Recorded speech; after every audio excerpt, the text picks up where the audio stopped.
Bismillahirrahmanirrahim. Assalamualaikum warahmatullahi wabarakatuh. Jumpa lagi teman-teman dengan saya Pak Iqbal. Insya Allah kita kali ini telah sampai di pembahasan materi kita, mata kuliah dietetika tentang diet pada penyakit paru obstruktif kronik atau kalau bahasa Inggrisnya itu COPD ya, Chronic Obstructive Pulmonary Disease. Oke, apa dan bagaimana sih COPD atau PPOK ini? Ya, kita pakai istilah PPOK aja ya, bahasa Indonesia. Baik, PPOK ini istilah yang digunakan ya untuk sejumlah penyakit yang menyerang paru-paru untuk jangka waktu yang panjang. Penyakit ini menghalangi aliran udara dari dalam paru-paru sehingga pengidap akan mengalami kesulitan dalam bernafas, ya bahasa gampangnya sesak seperti itu. Nah, PPOK ini biasanya kombinasi dari dua penyakit pernapasan ya, yaitu kombinasi dari bronkitis kronis dan emfisema.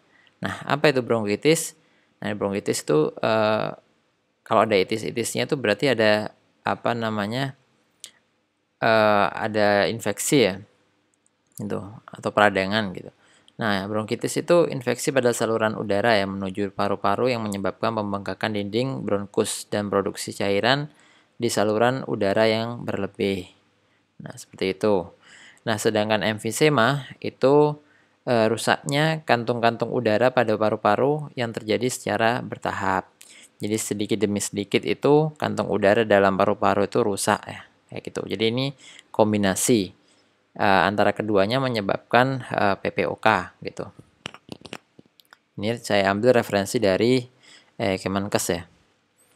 Oke, sekilas tentang PPOK.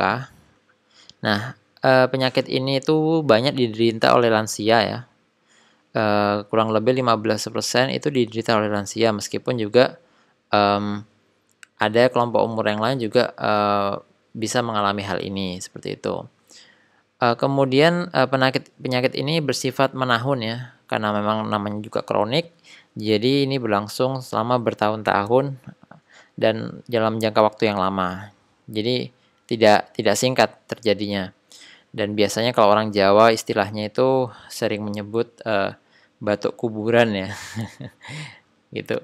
Jadi kalau ada malam-malam batuk atau batuk terus nggak sembuh-sembuh gitu, TBC bukan, nah itu kemungkinan PPOK. Tapi jangan batuk pas saat ini ya, karena lagi banyak COVID-19 kasus, nanti kalau batuk sekitar kita pada kabur semua ketakutan. Nah, biasanya penyakit PPOK ini pengobatannya itu menggunakan bronkodilator ya, bisa teofilin atau aminofilin. Kadang-kadang juga diberikan antibiotik kalau misalkan ditemukan infeksi sekunder kayak pneumonia kayak gitu. Nah, sedangkan ada juga yang digunakan ada perkusi dada dan drainase postural. Nah, ini dilakukan apabila produksi dahaknya ya atau sputumnya itu besar. Nah, itu bisa teman-teman lihat di gambar sebelah kanan, itu macam-macam dari drainase postural kayak gitu. Oke. Kemudian hal-hal yang lainnya yang perlu diperhatikan adalah gangguan-gangguan karena PPOK itu mengakibatkan pertukaran antara oksigen dan CO2 ya dalam alveoli paru itu akan menurun. Sehingga perfusi oksigen atau pertukaran oksigen ke dalam jaringan itu turut berkurang juga. Nah, ini yang perlu diperhatikan. Jadi nggak cuma masalah penyakitnya saja, tapi juga karena akibat dari penyakit yang teridap pada pasien tersebut itu bisa mengakibatkan turunnya oksigen yang diserap oleh sel. Nah, dengan demikian konsumsi karbohidrat harus dikurangi ya, karena metabolisme karbohidrat itu akan memproduksi lebih banyak CO2 bila dibandingkan dengan lemak ya. Ya otomatis ini ya, yang namanya kalau bahan bakarnya itu banyak, kan bahan bakar tubuh ini kan dari makanan ya. Nah, makanan kalau bertemu dengan masuk ke dalam tubuh dan dikatalisasi oleh oksigen ya, otomatis nanti hasilnya CO2. Semakin banyak yang kita makan, maka eh, CO2 yang terbentuk itu juga akan semakin besar. Nah, ini juga perlu diperhatikan. Terus gimana dietnya dong? Nah, nanti kita bahas ya. Nah, 70% kasus ini itu disertai dengan penurunan berat badan biasanya dan kehilangan massa otot serta lemak. Nah, kebanyakan orang yang punya sakit paru itu eh, ada penurunan berat badan dan biasanya terlihat kurus ya. Kayak gitu. Ini sering sekali kita lihat lah orang yang sering batuk-batuk segala macam itu hampir kebanyakan itu 70%-nya itu ada penurunan berat badan atau terlihat kurus. Nah, ada nggak yang gemuk? Nah, ternyata ada gitu loh. Nah, kelebihan berat badan itu juga kadang-kadang sering terjadi juga kayak gitu. Jadi jangan diremehkan, jangan karena gara-gara oh ini PPOK kebanyakan mesti malnutrisi yang underweight. Oh, belum tentu, bisa jadi malnutrisinya adalah overweight atau obesitas. Nah, eh, selain itu bisa terjadi PPOK seringkali terjadi defisiensi vitamin A ya. Kurang lebih ditemukan sekitar 61% dari kasus ini. Nah, kalau defisiensi vitamin A itu bisa menyebabkan turunnya kemampuan replikasi sel epitel dan menyebabkan degenerasi sel uh, uh, pensekresi mukus dalam saluran nafas kayak gitu. Jadi, nah, karena dua hal tersebut sehingga mudah terkena infeksi dan sulit sekali untuk sembuh gitu loh. Karena kemampuan replikasi selnya itu lemah atau rendah. Nah, kerap kali juga pada pasien ini terjadi defisiensi vitamin C. Kurang lebih 25% kasus, padahal vitamin C itu adalah salah satu faktor yang menangkal terjadinya infeksi, kayak gitu. Makanya perlu hati-hati untuk dua vitamin ini dan juga ada defisiensi fosfat. Nah, ini bisa dilihat dari kelemahan otot ya dan kegagalan pernafasan akut dan bisa diketahui dari kadar fosfat di dalam serum.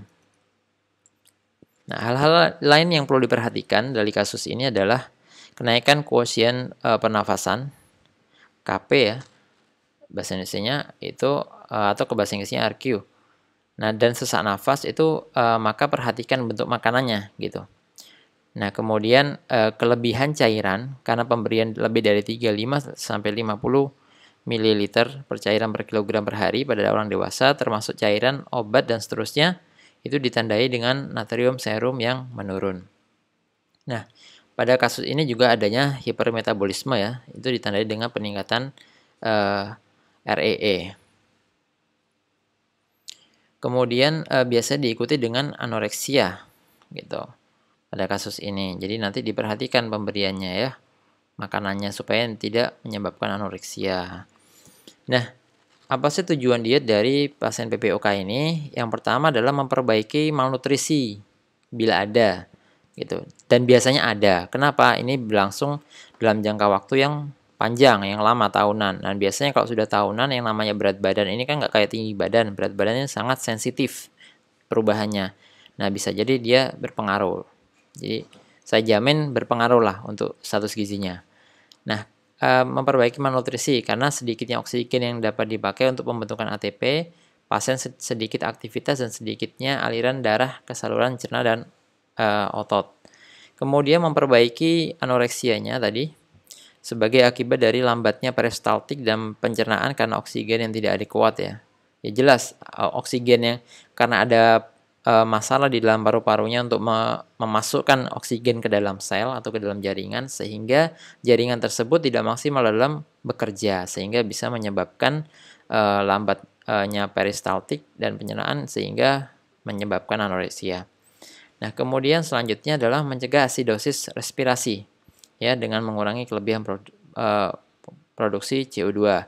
Nah, CO2 yang terlalu banyak ini ternyata bisa menyebabkan asidosis ya. Jadi perlu hati-hati. Tapi bukan asidosis ada dua, metabolik dan respiratorik. Nah, yang ini dimaksud adalah asidosis respiratorik karena kelebihan CO2.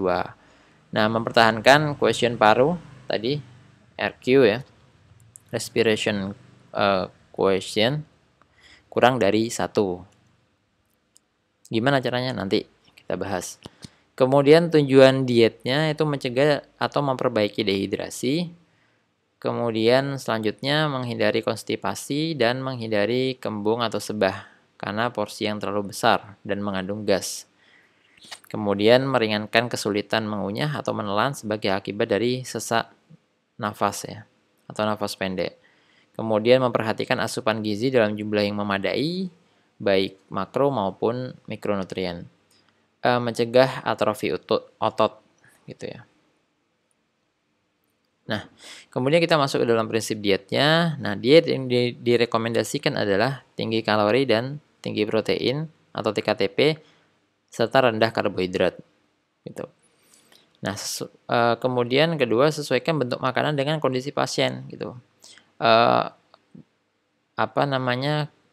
Pertama kita harus mengidentifikasi atau mengetahui ya pasien ini kemampuan konsumsinya seperti apa gitu. Apakah dengan diberikannya makanan biasa itu bisa membuat pasien itu kesulitan bernafas dan ngap-ngapan gitu ya, ataukah tidak gitu. Nah, kalau itu bisa menyebabkan sesak nafas ya sebaiknya kita turunkan untuk bentuk makanannya seperti itu menjadi lunak atau mungkin lebih dari itu. Kemudian makan sedikit tapi sering ya, prinsipnya bisa sampai 6 kali. Sebenarnya bebas berapa kali pun, karena kalau ahli gizi itu kan prinsipnya adalah pemenuhan energi ya, bukan yang penting 3 kali sehari. Nah, 3 kali sehari kalau konsumsi energinya 4.000 kalori ya itu masih kalau untuk orang normal ya itu ya tidak lebih baik dibandingkan 6 kali tapi totalnya kalau di total sesuai kebutuhan. Nah, itu hati-hati ya. Jadi kita tidak terpatok pada mindset harus makan tuh 3 kali sehari. Nggak ada kalau ahli gizi. Jadi yang penting adalah kebutuhannya terpenuhi. Nah, kalau misalkan ternyata dari makan sendiri itu menyebabkan pasien kelelahan, maka sebaiknya itu dibantu makan ya, agar energi tidak terlalu banyak yang keluar. Disuapin lah istilahnya. Nah, prinsip diet selanjutnya adalah makan secara perlahan-lahan ya, nggak usah keburu-buru, 30 sampai 60 menit per kali makan. Nah, ini biasanya kalau di rumah sakit itu saya temukan kebanyakan, eee dalam jangka waktu 30 menit saja itu makanan sudah diambil. Nah, kayak gitu. Ini, sebetulnya agak kurang bagus karena pasien bisa, eee, makan dalam keadaan yang terburu-buru dan itu nggak bagus dan kadang-kadang kalau nggak sempat makan akhirnya nggak dimakan karena, "Aku belum makan," seperti itu kan. Ya udah ambil aja ketika pramusaji mengambil nampan sisa makanannya, eee, dan pasien belum makan sedangkan pramusaji harus mengambilnya. Nah itu kan dilema ya. Nah biasanya pasien kalau seperti itu sudah, males untuk mau makan dan biasanya nggak dimakan, otomatis nanti asupannya juga rendah. Nah ini yang perlu diperhatikan, nanti perlu dari rumah sakit sendiri pengambilannya mungkin bisa 60 menit atau sampai 2 jam bahkan, kayak gitu. Kemudian bila perlu berikan suplementasi susu khusus ya, penderita kegagalan pernafasan, ini saya kasih contoh saja, saya nggak jualan. Nah, contohnya Molmoker, ini bila perlu saja ya, 3 kali sehari dan mengurangi jenis makanan yang kaya akan karbohidrat ya, seperti nasi dan lain sebagainya. Kemudian cairan dan serat cukup ya, kita sesuaikan. Kalau misalkan nanti ada konstipasi, bisa ditinggikan seratnya, kemudian bila ada dehidrasi juga bisa ditinggikan, tapi bila ada edema bisa diturunkan cairannya. Jadi menyesuaikan, tapi apabila kondisinya normal ya cukup. Kemudian syarat dietnya adalah untuk perhitungan energi boleh gunakan apapun, bukan apapun ya yang ada di sini. Dari referensi yang saya baca dari Faruqi et al. Tahun 2015 itu bisa menggunakan Harris Benedict, Schofield, WHO, Moore, Nordic Nutrition Recommendation dan Nordensen. Itu bisa pakai yang manapun, perhitungannya bebas. Nah, kalau sudah ketemu energinya, itu bisa kemudian menghitung energinya. Nah, direkomendasikan untuk syarat dietnya karbohidrat itu tinggi, 35-40% ya, energinya, bukan karbohidratnya tadi itu salah. Oh ya, maaf, saya ralat ya. Karbohidratnya 35-40%. Kemudian lemaknya itu 40% dan proteinnya itu sisa perhitungan dari total energinya. Nah, kemudian bentuk makanan itu lunak itu sebagai anti reflux ya supaya nggak gampang reflux. Kemudian tingkatkan asam lemak omega 3 ya. Bisa dari sumber-sumbernya tuna, makarel, dan ikan-ikan lainnya. Jadi ikan-ikan laut atau seafood itu hampir semuanya itu sumber omega 3. Kemudian suplementasi vitamin A dan C ya. Karena biasanya pada pasien ini itu ada defisiensi vitamin A dan C untuk penyembuhan dan pembentukan jaringan. Vitamin B dan magnesium untuk metabolisme energi serta tambahan fosfat. Nah, kemudian syaratnya porsi kecil, padat, kalori, dan sering. Jika ada demam, asupan cairan dinaikkan 1 ml per kilokalori. Begitu juga dengan energinya. Apabila ada demam per 1 derajat Celciusnya itu ada penambahan energi sebesar 13%. Nah, pasien dengan edema itu batasi natrium dan naikkan asupan kaliumnya. Dan hati-hati dengan cairannya ya, tentu saja lah. Pasti ahli gizi sudah pada tahu dan sudah belajar di tempat yang lain bahwa yang namanya edema itu pasti harus ada restriksi dari cairan. Dilihat juga nanti profil albuminnya juga. Kemudian serat dinaikkan secara bertahap. Tuh. Kemudian kalau kita sudah memberikan intervensi dietnya atau preskripsi dietnya, kemudian jangan lupa yang namanya ahli gizi nggak cuma cukup sampai di sana, tapi edukasi pasien juga, terutama ketika pasien sudah pulang, baik kepada pasiennya juga ke keluarganya. Nah, itu jelaskan cara-cara membuat makanan porsi kecil, padat kalori, kemudian jelaskan sedetail apabila ada pertanyaan atau feedback ya dijawab gitu sebisa mungkin dan sedetail mungkin.